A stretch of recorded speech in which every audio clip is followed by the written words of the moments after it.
Assalamualaikum warahmatullahi wabarakatuh.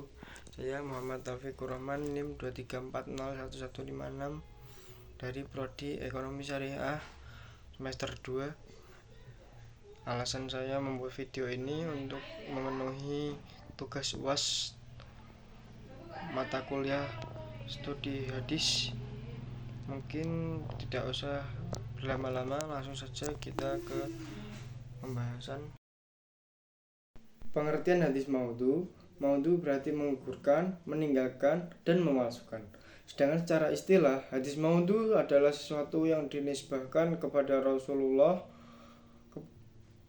Sallallahu Alaihi Wasallam dengan cara mengada-ngada dan dusta. Hadis ini tidak pernah beliau sabdakan, kerjakan maupun takrirkan.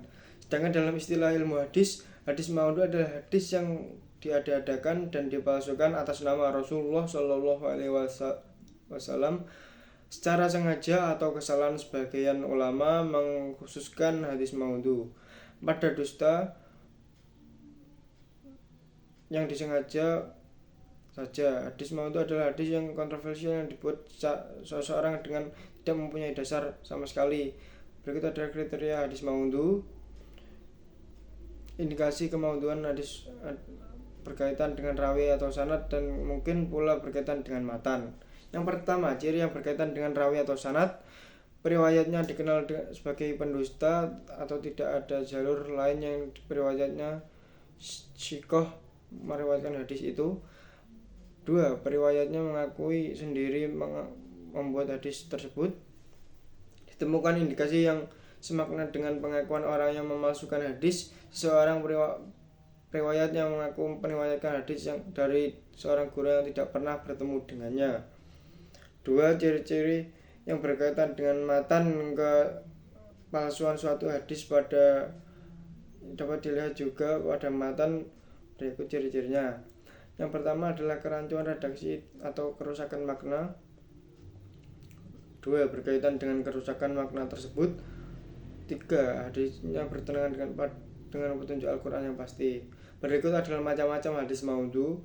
Hadis maudhu adalah hadis palsu yang dibuat-buat dan tidak memiliki dasar yang sahih dalam agama Islam. Macam-macam hadis maudhu meliputi: yang pertama, hadis yang bertentangan dengan Al-Quran.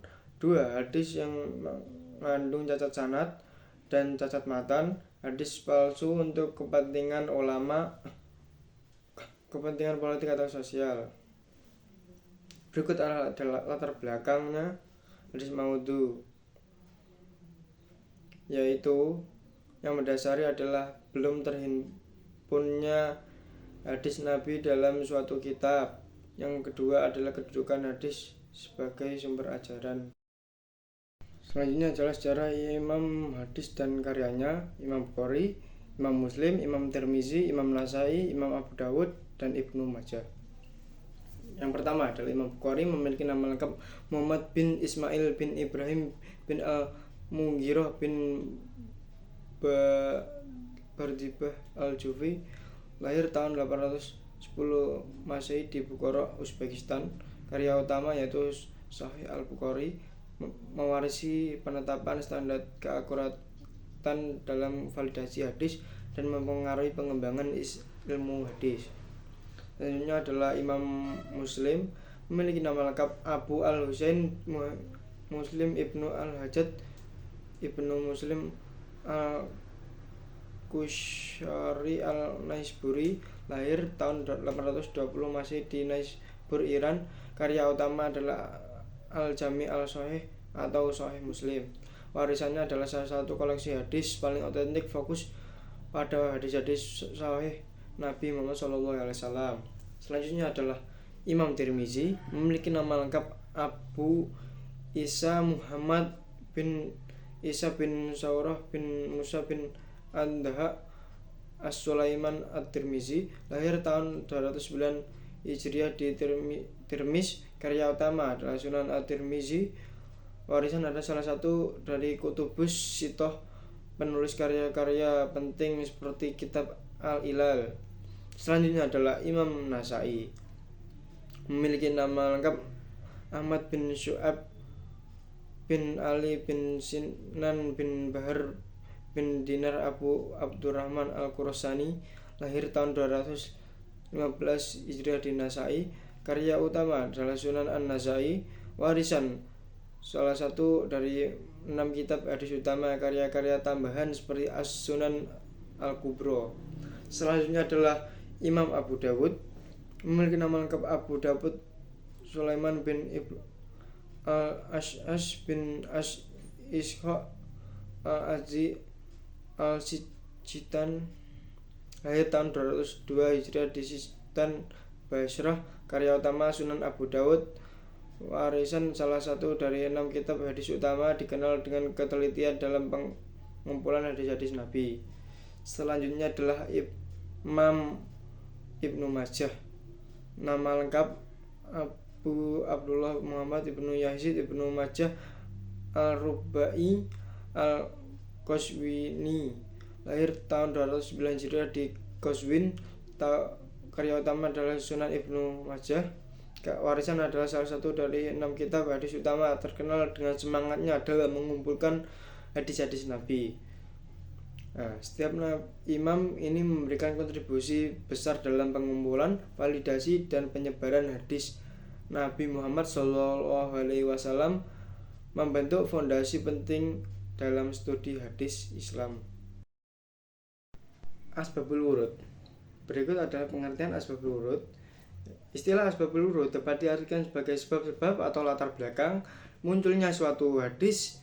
Namun ulama memberikan definisi yang beragam terhadap asbabul wurud hadis, antara lain diungkapkan oleh Al-Bi Asy-Siddiqi yang mendefinisikannya sebagai berikut, yaitu ilmu yang menerangkan sebab-sebab Nabi Muhammad SAW menuturkan sabdanya dan masa-masa Nabi Muhammad SAW menuturkannya. Sementara itu, Yahya Ismail Ahmad memberikan definisi asbabul wurud adalah hadis agak mirip dengan pengertian asbabun nuzul, yaitu sesuatu baik berupa peristiwa-peristiwa atau pertanyaan-pertanyaan yang terjadi pada waktu hadis itu disampaikan oleh Nabi Muhammad SAW. Selanjutnya adalah macam-macam dan contoh asbabul wurud hadis. Secara garis besar, asbabul wurud hadis dapat dikategorikan menjadi 3 macam, yaitu sebab yang berupa ayat Al-Quran, yang kedua adalah sebab yang berupa hadis, 3 sebab yang berupa perkara yang berkaitan dengan para pendengar di kalangan sahabat Nabi. Orang yang di atas dapat dipahami bahwa asbabul wurud hadis dikategorikan pada 3 macam, yaitu sebab yang berupa ayat Al-Quran. Maksudnya ayat Al-Quran menjadi penyebab Nabi Muhammad SAW mengeluarkan hadis. Yang kedua adalah sebab yang berupa hadis.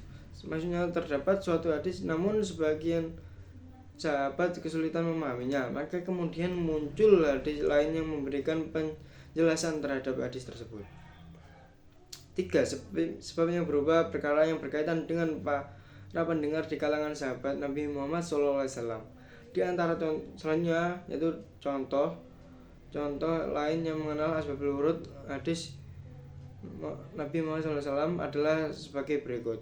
Pertama, sabda Rasulullah SAW tentang kesucian air laut dan apa yang di dalamnya. Beliau bersabda, laut itu suci airnya dan halal bangkainya. Hadis riwayat Imam Malik, Asy-Syafi'i, Ahmad, dan Ibnu Asyaibah. Hadis ini dituturkan oleh Nabi Muhammad SAW saat berada di tengah laut, dan ada salah seorang sahabat yang merasa kesulitan berwudu karena tidak mendapatkan air tawar. Jelasnya, asbabul wurud tersebut disebabkan pertanyaan sebab sahabat Nabi tentang kesulitan terhadap mendapatkan air tawar saat ingin berwudu. Urgensi asbabul wurud antara lain untuk yang pertama, mempermudah memahami hadis-hadis khususnya yang tampak bertentangan satu sama lain.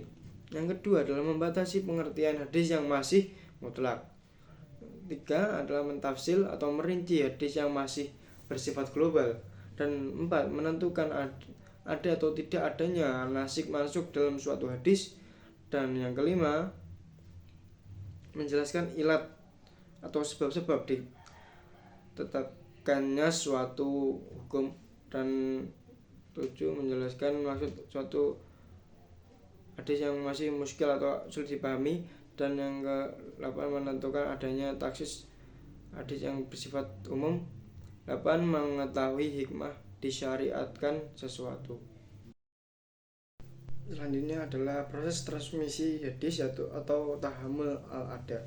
Pengertian tahammul al-ada adalah tahammul adalah menerima atau mendengar suatu periwayatan hadis dari seseorang guru dengan menggunakan beberapa metode tertentu. Sedangkan yang dimaksud dengan al-ada adalah menyampaikan atas meriwayatkan suatu hadis kepada orang lain dengan cara-cara tertentu. Perbedaan tahammul wal al-ada, terdapat perbedaan mendasar antara tahammul dan al-ada. Tahammul al-hadis adalah menjelaskan mengenai cara-cara para periwayat dalam mengambil atau menerima hadis dari gurunya. Adapun al-hadis adalah menjelaskan mengenai cara-cara penyampaian hadis yang diterima oleh para periwayat hadis dari syekh dan gurunya, namun kebanyakan ulama hanya menerangkan sebagian saja dari beberapa perbedaan itu, antara lain dengan cara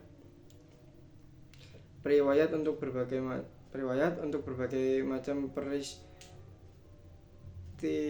yang diriwayatkan bisa berjenis kelamin laki-laki atau wanita, sedangkan saksi untuk harus laki-laki. Periwayat boleh orang yang buta matanya asalkan pendengarnya baik, sedangkan saksi tidak diperkenankan buta.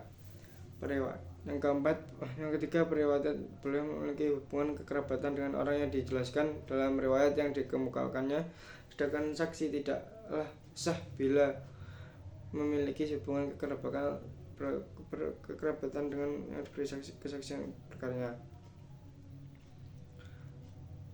4. Periwayat dapat saja memiliki hubungan permusuhan dengan orang yang disinggung dalam berita periwayatannya, sedangkan saksi dengan orang yang disebutkan dalam peristiwa disaksikannya tidak boleh terdapat permusuhan. Selanjutnya adalah metode dan contoh tahammul wal al-ada. Metode mempelajari atau menerima hadis yang disampaikan yang dipakai oleh para ulama ada 8.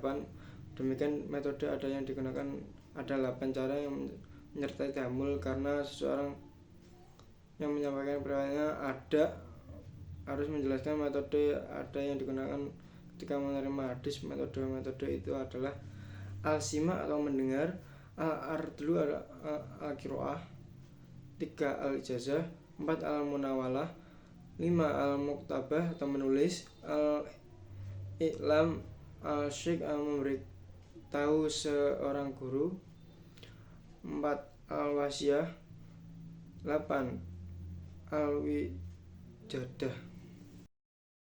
Sekarang membahas tentang ilmu jarh wa ta'dil. Pengertian jarh wa ta'dil.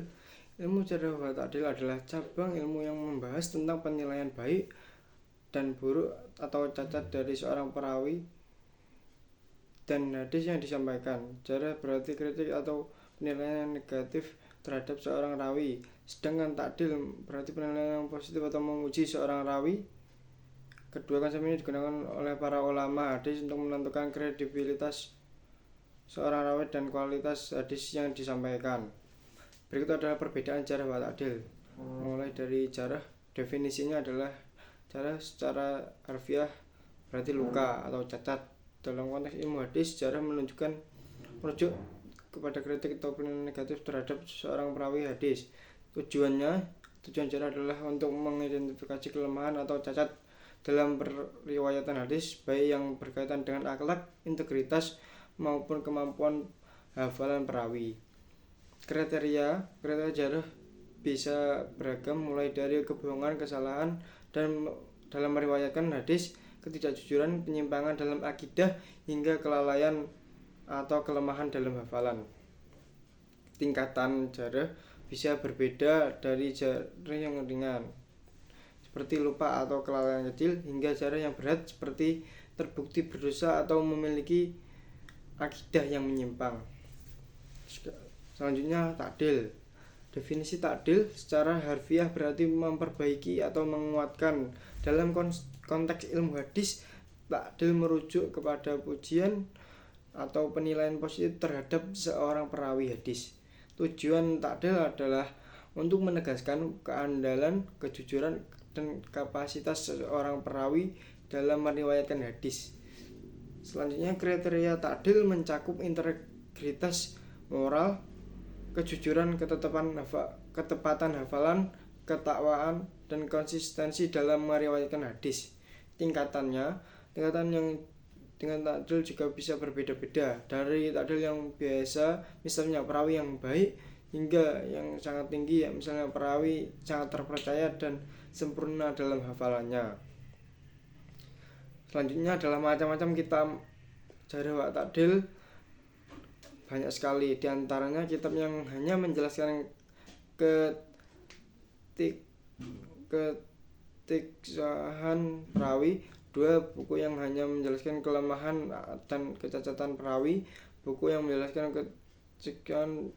kesikohan dan kelemahan rawi dari aspek lain. Sebagai kitab tentang 3 jarh wa ta'dil umumnya menceritakan para perawi hadis, mengesampingkan penilaian terhadap tokoh-tokoh buku. Selanjutnya, kegunaan jarh wa ta'dil adalah ilmu jarh wa ta'dil sangat berguna untuk menentukan kualitas perawi dan nilai hadisnya. Membahas sanad terlebih dahulu harus memperbaiki kaidah-kaidah ilmu jarh wa ta'dil yang telah banyak dipakai para ahli, mengetahui syarat-syarat perawi yang dapat diterima, cara menetapkan keadilan dan kedobitan perawi, dan hal-hal lain yang berhubungan dengan bahasa ini. Yang terakhir adalah takhrij hadis. Pengertian takhrij hadis adalah suatu usaha mencari sanad hadis yang terdapat dalam sebuah hadis karya orang lain yang menyimpang daripada sanad hadis yang terdapat dalam kitab hasil karya orang lain tersebut. Dengan demikian, pentakhrijan hadis, penelusuran atau pencarian hadis dalam berbagai kitab hadis sebagai sumber asli dari hadis yang dilacak, baik menyangkut materi atau isi atau matan maupun jalur periwayatan sanad hadis yang dikemukakan. Berikut ada langkah-langkah takhrij hadis. Yang pertama adalah mengetahui asal-usul riwayat hadis yang diteliti. Kemudian yang kedua, mengetahui seluruh riwayat bagi hadis yang akan diteliti.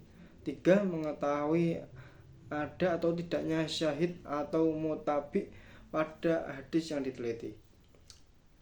Selanjutnya adalah metode takhrij hadis. Untuk mengetahui sumber-sumber hadis dari kitab asalnya, perlu mengetahui beberapa metode takhrij hadis yang telah dirumuskan oleh para ulama takhrij hadis, dengan tujuan mempermudah pencarian sumber-sumber asalnya bagi para peneliti hadis Nabi.